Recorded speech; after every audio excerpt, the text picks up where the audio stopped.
नमस्कार। प्रसंगस में आप सभी का स्वागत है। जैसा कि आपको पता है कि प्रसंगस में हम हर शनिवार को किसी ऐसे मुद्दे पे चर्चा करते हैं जो मुद्दा ज्वलंत हो। तो अभी जो ज्वलंत मुद्दा है वो ज्वलंत मुद्दा है स्वायत्त शासित संस्थाओं के चुनाव को लेकर के।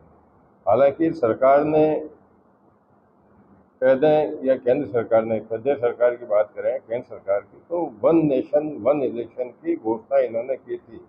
उस घोषणा को अभी राजस्थान में भी, हालांकि जो बजट अभी 10 जुलाई को पेश किया था उसमें यह प्रस्तावित किया गया है कि वन स्टेट वन इलेक्शन वाला फॉर्मूला राजस्थान में भी लागू होगा।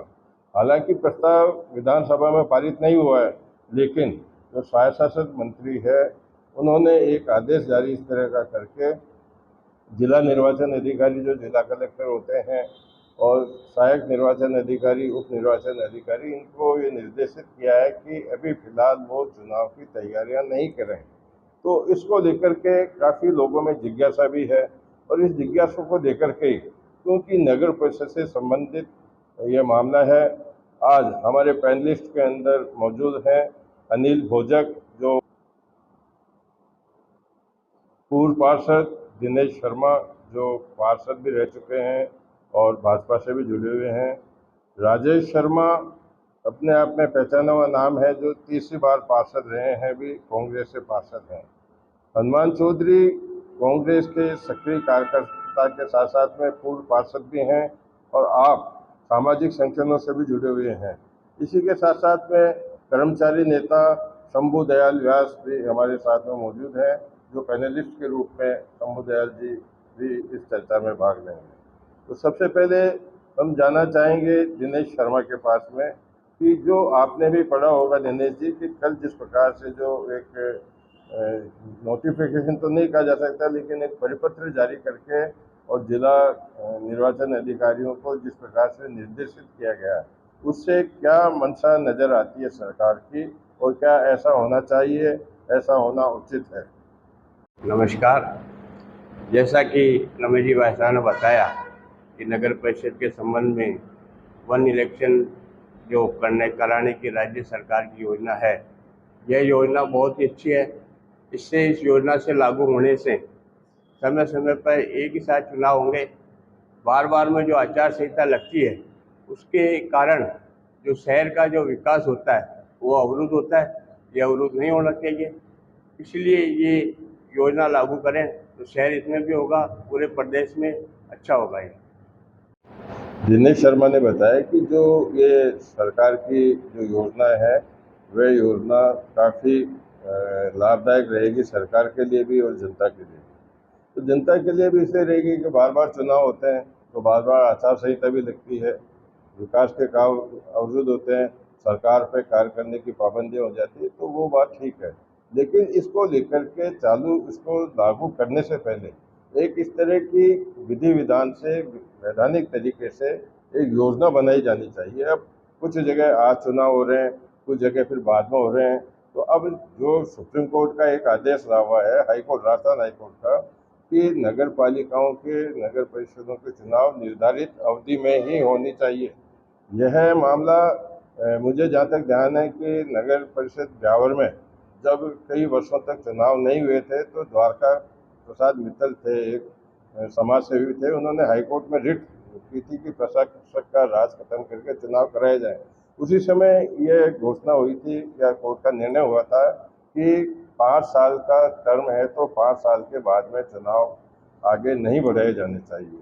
तो राजेश शर्मा क्योंकि 3 बार पार्षद भी रह चुके हैं, और इनका पूरा परिवार ही राजनीतिक परिवार है, इनको ज़्यादा अनुभव होगा। इनसे हम जानना चाहेंगे कि क्या ये न्याय संगत है, या क्या इसमें कोई सुधार की गुंजाइश थी, या ये जल्दबाजी में लिया हुआ निर्णय है? जैसा कि अभी आदरणीय भाई साहब ने कहा कि नगर निकाय की चुनाव, ये बिल्कुल तय है कि राजस्थान हाईकोर्ट के साफ निर्देश हैं कि नगर निकाय चुनाव की प्रक्रिया को किसी भी तरह से बाधित नहीं किया जा सकता। या इन चुनावों में आप जिस तरह से समझ लीजिएगा, कोई भी निकाय बोर्ड बना ब्यावर का, वो उसका कार्यकाल 25 नवंबर 2024 तक है, तो आप उसको भंग नहीं कर सकते। ये राज्य सरकार के उस पर नहीं है। इसी तरह से अलग अलग राज्य में अलग अलग स्थानों पर, जैसे जयपुर नगर निगम, जोधपुर नगर निगम के, कोटा नगर निगम के चुनाव अक्टूबर 2024 में ड्यू है, 2025 में ड्यू है, तो 2025 तक 1 साल तक इंतजार करना पड़ेगा। अगर हमने जयपुर, जोधपुर, कोटा का किया तो हमें फिर भरतपुर के लिए इंतजार करना पड़ेगा। तो इस प्रक्रिया को रोका जाना संभव नहीं है। चुनाव जिस तरह से होता है उस तरह से समय से होना चाहिए। मुझे लगता है कि कहीं ना कहीं ये राजस्थान सरकार की मंशा इन चुनावों को या तो रोकने की है या समाप्त करने की है, या सरकार को लग रहा है अभी चुनाव में जाने से डर लग रहा है। जिस तरह से लोकसभा के रिजल्ट आए हैं, जिस तरह से आज जो बाई इलेक्शन हुए हैं कई जगह, वो सरकार के खिलाफ है भारतीय जनता पार्टी के, तो हो सकता है उनकी मंशा ये रही हो कि इसको टाला जाए चुनाव को जहां तक हो सकता है। और आप देख भी रहे हैं विधानसभा के अंदर भारतीय जनता पार्टी के विधायक रोज भारतीय जनता पार्टी के मंत्रियों को कटघरे में खड़े कर रहे हैं। तो हो सकता है इनकी मंशा ये रही हो कि इस चुनाव को टाला जाए लंबे समय तक, ताकि इन लोगों की जो विवाद है उनका निपटारा हो जाए। और जहां तक संविधान का प्रश्न है, ये बिल्कुल सही बात कही रमेश जी भाई साहब ने कि इनको चुनाव को न तो टाला जा सकता है और ना ही इन चुनावों को किसी तरह से लोकल बॉडी जो निर्वाचित है उसको भंग किया जा सकता है। आप जैसे ही भंग करेंगे वो न्यायालय की शरण में जाएंगे। न्यायालय की शरण में जाते ही वहां प्रावधान है, बिल्कुल गजट नोटिफिकेशन है कि इनका कार्यकाल 5 साल का होगा, तो आप किस आधार पर उनको भंग कर सकते हैं? जिन लोगों को 5 साल के लिए जनता ने चुना उनको 5 साल का समय आपको देना ही पड़ेगा, उनको आप रोक नहीं सकते। अगर रोकेंगे तो ये उनके अधिकारों तक कुठाराघात होगा। वो हो सकता है विकास के जो कार्य हैं वो सब एक तरह से खत्म होंगे और ये उस शहर के विकास को निश्चित तौर पर रोकने के काम करें। राजेश शर्मा ने बिल्कुल तर्क संगत बात कही है कि इसमें जो एक अपने कहावत है कि न तो खाने बनता है और न उगलते बनता है, तो वो स्थिति यही होगी सरकार की कि ये अध्यादेश लाने से पहले उनको इसके बारे में कानूनी रूप से, पूर्ण रूप से वैधानिक सलाहकारों से और इस बारे में एक राय करनी चाहिए थी कि इस जो वैधानिक तकनीकी आपत्ति जो अभी आ रही है, जैसा बताया गया है, और हम भी मानते हैं कि 5 साल से पहले किसी का अधिकार समाप्त नहीं कर सकते आप। जिसको 5 साल के लिए जनता ने चुन के भेजा है, उससे पहले आप उनको चाहे परिषद हो, चाहे पालिका हो, चाहे निगम हो, उसको समाप्त नहीं कर सकते।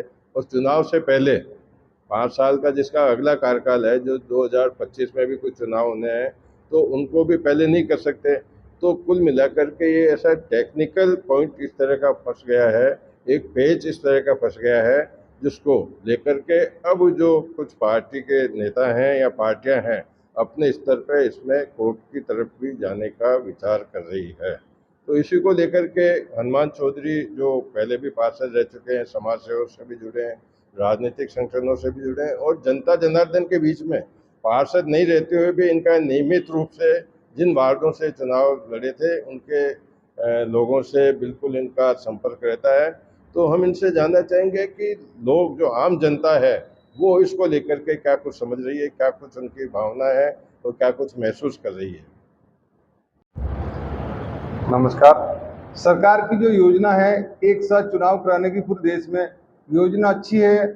और जहां तक मैं सोचता हूं कि ये अभी जो फैसला इन्होंने किया है मंत्री महोदय ने, वो फैसला सबका फैसला नहीं हो सकता, एक व्यक्ति विशेष या अपनी कुछ लोगों की भावना हो सकती है, क्योंकि अधिकतर लोग इसके लिए तैयार भी नहीं है।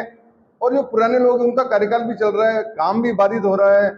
और जब तक कानूनी रूप से सभी जगह पूरे देश में एक साथ व्यवस्था ऐसी नहीं होती, पूरी सोच विचार के साथ कि भाई कैसे चुनाव होगा, कैसे होगा, कब होगा, तो वो पूरी कार्य योजना तैयार करके इसके ऊपर विस्तार से चर्चा करने की जरूरत है। और कानूनी सलाह लेकर सरकार यदि ऐसा कार्य करती है तो कुछ समय बाद ये व्यवस्था रूटीन में आ सकती है। बाकी तो जो व्यवस्था चल रही है वही चलेगी, सब अपने अपने अधिकार के लिए लड़ेंगे, फिर कोर्ट कचहरी की सलाह लेंगे, जिनका समय पूरा नहीं होगा वो लोग भी आगे जाएंगे, कुछ लोग जल्दी चुनाव कराने के पक्ष में रहेंगे, कुछ बाद में कराएंगे। तो ये कानूनी पचड़े में पड़ जाएगी सरकार की योजना जो है।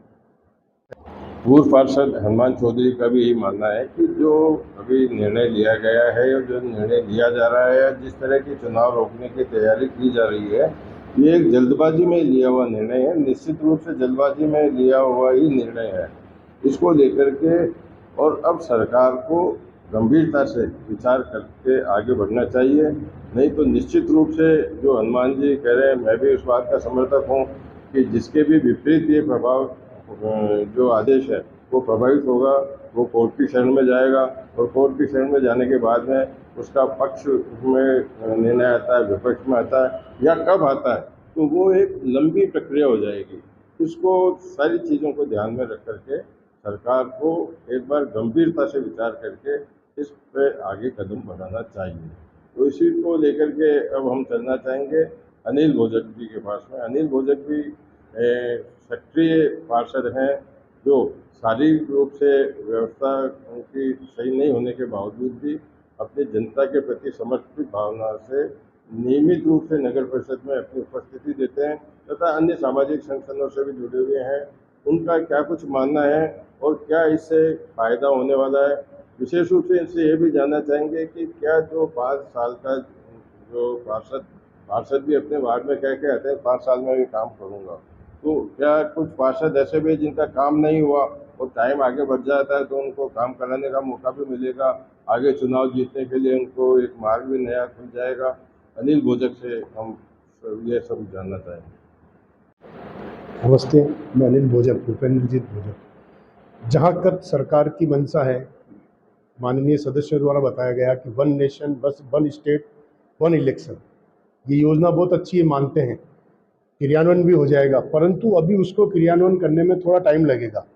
जैसे हमारा कार्यकाल अभी नवंबर 24 में ख़त्म होगा, बहुत सी नगर पालिका नगर निगमों का कार्यकाल 25 में ख़त्म होगा। इधर सरपंचों के चुनाव लेट हुए थे तो वो 25-26 तक जा रहे हैं वो लोग, तो ये सारे इलेक्शन तो एक साथ हो नहीं सकते। परंतु जहाँ सरकार अपनी मंशा बता रही है साहब, इससे बार बार में आज चुनाव होने से जो आचार संहिता लगती है उसमें विकास कार्य नहीं हो पाते हैं। जैसे अभी हमारे यहाँ भी आप लोगों ने देखा कि पहले विधानसभा के चुनाव हुए, फिर लोकसभा के चुनाव हुए, अब 2 महीने बाद में जैसे अपन इंतजार कर रहे थे हम लोग कभी अब नगर निगमों में चुनाव आ जाएंगे, तो उसमें जो विकास कार्य बाधित होते हैं, जो अभी जैसे टेंडर निकलने वाले हैं, काम होंगे, वो सब रुक जाएंगे। क्षेत्र की जनता परेशान होती है विकास कार्य रुकने से। तो सरकार की मंशा तो सही है, परंतु सरकार से हम निवेदन करना चाहूँगा कि भाई इस योजना को, जो one nation one election one state one election की जो नीति है, उसको क्रियान्वित एक सुचारू रूप से करें। किसी भी पंचायत का या किसी भी अपन स्वायत्त शासन संस्था का अपन उसका कार्यकाल समाप्त नहीं कर सकते बीच में, जैसा कि राजेश जी भाई साहब ने भी बताया। परंतु इस ओर कोई ना कोई सरकार से आशा करते हैं कोई ना कोई उचित कदम उठाएगी। भोजक ने बिल्कुल, लेकिन प्रैक्टिकली रूप में, मतलब जो एक बात करते हैं कि व्यवस्थित रूप में इसका किस प्रकार से असर पड़ता है, उन्होंने स्पष्ट उदाहरण देते हुए बताया कि पहले लोकसभा का चुनाव हुआ तो आचार संहिता आ गई, काम रुक गए, फिर विधानसभा का चुनाव आ गया, फिर आचार संहिता लग गई, फिर रुक गए, फिर नवंबर में चुनाव हो जाएंगे, फिर रुक जाएंगे। इन्होंने ये भी बताया कि कई विकास कार्यों के टेंडर भी जारी कर दिए जाते हैं, आचार संहिता लागू होने के बाद में उनको रोक दिया जाता है, तो विकास कार्य भी रुक जाता है। तो कुल मिलाकर के इनका ये कहना है कि नियम तो जो गवर्नमेंट लेके आ रही है, पॉलिसी जो इन्होंने बनाई वो तो सही है, लेकिन इसको व्यवस्थित रूप में लेकर के आना चाहिए। तो ये तो बात होगी इनकी, लेकिन अब कर्मचारी नेताओं में भी इसको लेकर के काफ़ी कुछ, कर्मचारियों को इसलिए कि कर्मचारियों को चुनाव की ड्यूटी में बार बार जाना पड़ता है, कभी नगर पालिका में, कभी पंचायत के चुनाव में, कभी विधानसभा में, कभी लोकसभा में, तो चुनाव को लेकर के कर्मचारी भी काफ़ी परेशानी में रहते हैं। तो इनसे ये जानना चाहेंगे कि जब one nation one state one election वाली बात आ जाएगी तो क्या कर्मचारियों को कुछ राहत मिलेगी? कुछ कर्मचारी ऐसे भी होते हैं जो चुनाव में जाने के लिए बहुत रुचि रखते हैं क्योंकि उनको एक्स्ट्रा अलाउंस वगैरह भी मिलते हैं। तो शंभू दयाल व्यास जो शिक्षक क्षेत्र में रहे हैं, अभी कर्मचारी नेता है, एक किसी संघ में जिला अध्यक्ष के रूप में भी हैं, पदाधिकारी रहे हैं, तो उनसे शंभू दयाल व्यास से हम जानना चाहेंगे कि कर्मचारियों की इसमें क्या कुछ भावना है और क्या कुछ महसूस करते हैं इसको लेकर। बार बार चुनाव होने से कर्मचारी भी परेशान रहते हैं, कार्यालयों में फाइलें अटकी पड़ी रहती है, शिक्षकों के बार बार चुनाव में लगने से छात्रों की पढ़ाई का नुकसान होता है, साथ ही राजस्व का भी भारी नुकसान होता है। तो अगर वन स्टेट वन इलेक्शन करवाया जाता है तो ये राज्य के हित में और कर्मचारियों के और विद्यार्थियों के और विद्यालयों के सभी के हित में रहेगा। धन्यवाद। अभी जो भी पैनलिस्ट हैं उनके साथ में जो चर्चाएं हुई है उस चर्चाओं के अनुसार यह देखने को मिला है कि उनकी क्या भावना रही, क्या कुछ उनका आगे इसके अंदर सुझाव है। लेकिन जब सबको सुनने के बाद में पैनलिस्ट के दिल में अब क्या कुछ नई बात कुछ इस मामले में उजागर हुई है, उसको लेकर के फिर से हम जाना चाहेंगे दिनेश शर्मा के पास में कि अब वो क्या कुछ महसूस कर रहे हैं जब पैनलिस्ट की जिस प्रकार की राय अभी इस प्रसंगवश के चर्चा में सामने आई है। जैसा कि राजेश जी वैसा ने बताया, इसमें भारतीय जनता पार्टी को बैक फुट पे आने के कारण ये चुनाव आगे बढ़ाए जा रहे हैं। ऐसा भारतीय जनता पार्टी की कोई भावना नहीं है। जो चुनाव जो होंगे समय पे भी नहीं सकते हैं। सुप्रीम कोर्ट के जो आदेश है उनमें हो सकता है सरकार सुप्रीम कोर्ट में चले जाए, वहाँ से कोई इजाज़त मिल जाए, या सभी राजनीतिक दलों की एक संयुक्त मीटिंग बुला करके वो भी प्रस्ताव वहाँ रख सकते हैं। सभी दल इसमें अगर एक होते हैं तो मैं मानता हूँ निश्चित है स्टेट का इसमें भला ही होगा। आचार संहिता बार बार में नहीं लगेगी, सारे काम समय पे होंगे और इसमें सभी का हित है, कर्मचारियों का भी हित है, देश का पैसा भी बचता है, इसमें बहुत कुछ फायदे हैं। मैं चाहता हूँ कि इसमें सभी राजनीतिक दल अपनी सही भावना के साथ इसमें सहयोग करें। धन्यवाद। विधान के अनुसार और जो हमारा नियम और कानून है, जिस तरह से नगर पालिका अधिनियम 2009 में ये स्पष्ट प्रावधान है कि चुनाव से पूर्व वार्डों का सीमांकन बिल्कुल सही है, वो एक समय पीरियड में उनको कराना होता है। और इसके बाद में सबसे बड़ी चीज़ है कि आप लोगों को चुनाव की निर्धारित समय में 5 वर्ष के अवधि में ही करा सकते हैं।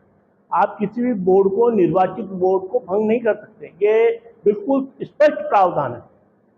सिर्फ अगर इस चुनाव को लंबा खींचना ही अगर सरकार का मकसद है तो बात अलग है। और अगर ये चुनाव की प्रक्रिया अगर कोर्ट में चली गई तो मैं आदरणीय भाई साहब की इस बात से बिल्कुल सहमत हूँ कि चुनाव इन 5 वर्षों में नहीं होंगे वापस। क्योंकि पंचायत चुनाव करा लो चाहे राजस्थान नगरपालिका के चुनाव करा लो, उसमें जो चुनाव कराने वाले लोग हैं उनको उसमें उतना ही समय लगना है। 1 महीने तक अगर चुनाव नहीं हुए तो आप समझ लीजिए कि 1 महीने तक इस चुनाव की प्रक्रिया को निपटाने में लगेगा। आज कौन सी तारीख को ब्यावर में कब होंगे, दूसरी जगह, तीसरी जगह कहाँ होंगे, पंचायत की चुनाव कब होंगे, एक लंबा प्रोसीजर है। और जहाँ तक नगर निकाय और पंचायत के चुनाव में जहाँ चुनाव होते हैं वहीं आचार संहिता लगती है, वहीं ये प्रावधान है, वहीं के विकास कार्य रुकते हैं। बाकी और स्थानों पर कार्य बिल्कुल अपनी जो गति से चलता है वही चलता है। और सरकार के पास में इतना पैसा और इतना साधन भी नहीं है कि वो एक साथ एक दिन में राजस्थान के अंदर पंचायत और नगर पालिका के चुनाव संपन्न करा ले। और नए राजस्थान सरकार सुप्रीम कोर्ट को और नए उच्च न्यायालय को चैलेंज कर सकती है। इसलिए ये बात मैं बिल्कुल सहमत कि अगर सारे दल एक साथ हो जाएं और एक साथ बैठें और ये निर्णय लें कि राज्य के हित में है तो ये निर्णय संभव है, नहीं तो ये निर्णय बिल्कुल गलत है। आप किसी भी निर्वाचित प्रतिनिधि के अधिकारों को किसी भी तरह से कुचल नहीं सकते। सरकार ने अपनी मंशा जाहिर की है, पर इसके लिए पूरी तैयारी बहुत जरूरी है। यदि पूरी तैयारी से और सभी संगठन, सभी पार्टियां मिलकर यदि कार्य करती है, सहमत होती है, तब तो ठीक है। बाकी यदि ये चुनाव जो सिस्टम बनाया है ये मेरे हिसाब से वापस बैकफुट में जाएंगी। हो सकता है सरकार की अपनी क्या परिस्थिति है, क्यों आगे बढ़ाना चाहती है, ये हो सकता है उनका निजी कारण हो। पर यदि अभी सरकार इस तरह से चलेगी, सबको एक साथ लेने के बहाने समय आगे बढ़ाती रहेगी, तो जनप्रतिनिधि परेशान होंगे और जो लोग तैयारी कर रहे हैं वो लोग भी परेशान हो जाएंगे और काम भी प्रभावित होगा जो चल रहा है। Thank you. आज की जो परिचर्चा है उस परिचर्चा में कुल मिलाकर के इसको लेकर के अगर सही मायने में देखा जाए तो मैं ये समझ रहा हूँ कि इसको लागू करने से, वन स्टेट वन इलेक्शन को लागू करने से काफ़ी फ़ायदे भी हैं। और दूसरी तरफ से बात की जाए तो क्योंकि इसको विधिवत रूप से या एक कल्पना के रूप में इसको जो जारी करने की जो जल्दबाजी की है वो इसके लिए घातक भी हो सकते हैं।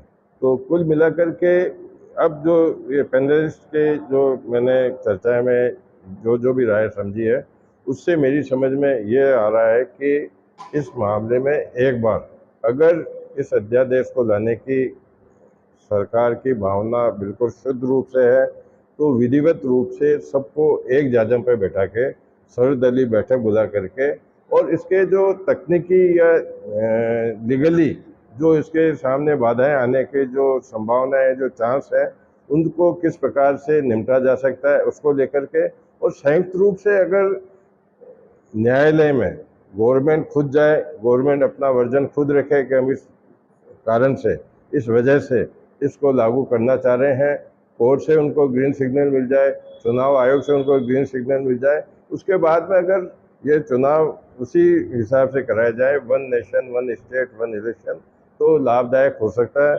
बाकी तो ये एक भावना है, जो भावना ही रह जाएगी, कल्पना रह जाएगी। और इशू को लेकर के आज के प्रसंग को यहीं विराम देते हैं।